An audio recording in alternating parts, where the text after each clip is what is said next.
తెలుగు రాష్ట్రాల్లో ఉగాది వేడుకలు ఘనంగా సాగుతున్నాయి. చిన్న పెద్ద ఉగాది పచ్చడి తింటూ ఆనందం వ్యక్తం చేస్తున్నారు.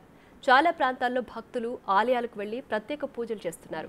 తెలంగాణ రాష్ట్ర ప్రజలకు ముఖ్యమంత్రి రేవంత్ రెడ్డి శ్రీ క్రోధి నామ సంవత్సర ఉగాది శుభాకాంక్షలు తెలిపారు. కొత్త సంవత్సరంలో రాష్ట్ర ప్రజలకు శుభం కలగాలని ఆకాంక్షించారు. కాలం కలిసి రావాలని, సమృద్ధిగా వానలు కురిసి రైతుల కుటుంబాల్లో ఆనందం వెల్లివిరియాలని సీఎం అభిలాషించారు. నూతన సంవత్సరంలో రాష్ట్రం అన్ని రంగాల్లో మెరుగైన అభివృద్ధి సాధించి దేశానికి ఆదర్శంగా నిలుస్తుందని ఆశాభావం వ్యక్తం చేశారు.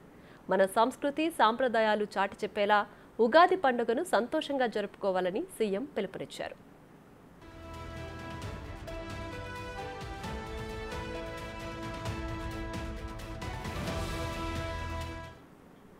అలానే ఆంధ్రప్రదేశ్ రాష్ట్ర ప్రజలకు కూడా ముఖ్యమంత్రి వైఎస్ జగన్మోహన్ రెడ్డి ఉగాది పండుగ శుభాకాంక్షలు తెలిపారు. క్రోధి నామ వార్షికోత్సవం సందర్భంగా రాష్ట్ర ప్రజలకు, ప్రపంచవ్యాప్తంగా ఉన్న తెలుగు ప్రజలందరికీ విషెస్ తెలియజేశారు. రాష్ట్ర ప్రజలకు అన్ని శుభాలు జరగాలని, విజయాలు సాధించాలని సీఎం ఆకాంక్షించారు. ఈ ఏడాది సమృద్ధిగా వానలు కురవాలని, పంటలు బాగా పండాలని, రైతులకు మేలు కలగాలని అన్నారు. కొత్త సంవత్సరంలో రాష్ట్రం సుభిక్షంగా ఉండాలని, పల్లెల్లో, పట్టణాల్లో ప్రతి ఇల్లు కళకళలాడాలని సీఎం ఆకాంక్షించారు.